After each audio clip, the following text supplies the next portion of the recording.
All thought is creative. Since this is true, it follows that we cannot say that one thought is creative while another is not. We must say that all thought is creative according to the nature, impulse, emotion, or conviction behind the thought. Thought creates a mold in the subjective, in which the idea is accepted and poured, and sets power in motion in accordance with the thought. Ignorance of this excuses no one from its effects, for we are dealing with law and not with whimsical fancy.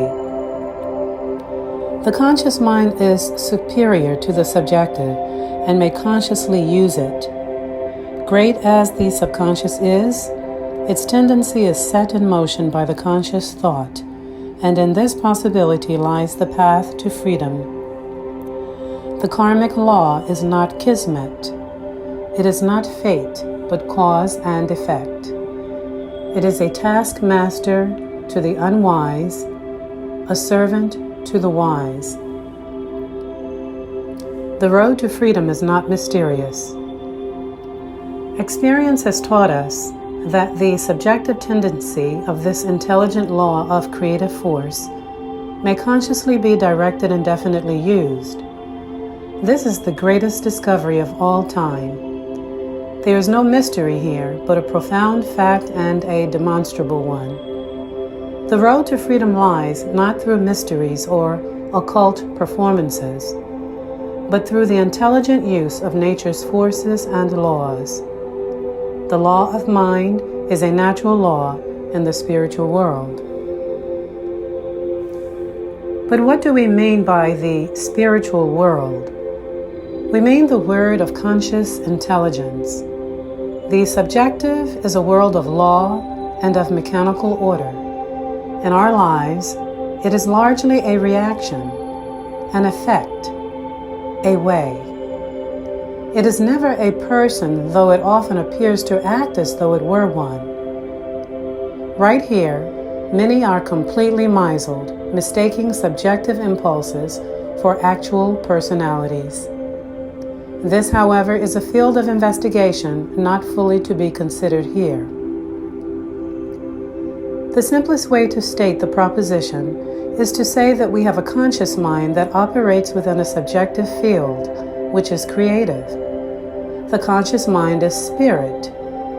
The subjective mind is law. One is a complement of the other, and no real individuality could be expressed without a combination of both. No man has ever plumbed the depths of either the conscious or the subjective life. In both directions, we reach out to infinity, and since we cannot encompass infinity, we shall always be expanding and always enlarging our capacity to know and to experience. We need not ask why these things are so. There can be no reason given as to why the truth is true. We do not create laws and principles, but discover and make use of them. Let us accept this position relative to the laws of mind and spirit, and see what we can do with them, rather than how we may contradict the inevitable. Our mind and spirit is our echo of the eternal thing itself, and the sooner we discover this fact, the sooner we shall be made happy and free. The universe is filled with spirit and filled with law. One reacts to the other. We are spirit and we are law. The law of our life reacts to our spiritual or material concepts and builds and rebuilds according to our beliefs and faith. Learning to trust will make us happy. All men seek some relationship to the universal mind, the oversoul, or the eternal spirit, which we call God, and life reveals itself to whoever is receptive to it. That we are living in a spiritual universe, which includes the material or physical universe, has been a conclusion of the deepest thinkers of every age. That this spiritual universe must be one of pure intelligence and perfect life dominated by love, by reason, and by the power to create, seems an inevitable conclusion. There is a power in the universe that honors our faith in it. There is a law in the universe which exacts the uttermost farthing. We all wish to feel that the power behind everything is good, as well as creative, an eternal and changeless intelligence in which man lives and moves and has his being. Intuitively, we sense that every man in his native state is some part or manifestation of this eternal principle, and that the entire problem of limitation, evil, suffering, and uncertainty is not God ordained, but is the result of ignorance. It has been written that the truth shall make us free, provided we know the truth, and we know that the evolution of man's consciousness brings with it the acquisition of new powers and higher possibilities. We find ourselves torn by confusion, by conflict, by affirmation and denial, by emotion congested by fear, congealed by pride. We are afraid of the universe in which we live, suspicious of people around us, uncertain of the salvation of our own souls. All these things negatively react and cause physical disorders. Nature seems to await our comprehension of her, and since she is governed by immutable laws, the ignorance of which excuses no man from their effects, the bondage of humanity must be a result of our ignorance of the true nature of reality. The storehouse of nature may be filled with good, but this good is locked to the ignorant. The key to this door is held in the mind of intelligence, working in accordance with universal law. Through experience, man learns what is really good and satisfying, what is truly worthwhile. As his intelligence increases and his capacity to understand the subtle laws of nature grows, he will gradually be set free.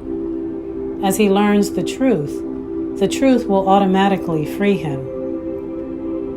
When we learn to trust the universe, we shall be happy, prosperous, and well. We must learn to come under that divine government and accept the fact that nature's table is ever filled. Never was there a cosmic famine. The finite alone has wrought and suffered. The infinite lies stretched in smiling repose. God is always God. No matter what our emotional storm or what our objective situation may be, there is always a something hidden in the inner being that has never been violated. We may stumble, but always there is that eternal voice, forever whispering within our ear, that thing which causes the eternal quest, that thing which forever sings and sings. Divine nature is in every man. This is the thing itself. Briefly, let us recapitulate. There is that within every individual which partakes of the nature of the universal wholeness and, insofar as it operates, is God. That is the meaning of the word Emmanuel, the meaning of the word Christ. There is that within us which partakes of the nature of the divine being. And since it partakes of the nature of the divine being, we are divine. It reacts to us according to our belief in it, and it is an immutable law, subject to the use of the least among us, no respecter of persons. It cannot be bound. Our soul will never change or violate its own nature. All the denying of it will never change it. All the affirming of it will never make it any more than it is. But since it is what it is, and works in the way that it works, it appears to each through his belief. It is done unto each of us as we believe. We will say then that in spirit man is one with God. But what of the great law of the universe? If we are really one with the whole, we must be one with the law of the whole, as well as one with the spirit of the whole. If we try to find something difficult to grasp, then we shall never grasp it, because we shall always think of it as being incomprehensible. The mind which we discover within us is the mind that governs everything. This is the thing itself, and we should recognize its simplicity.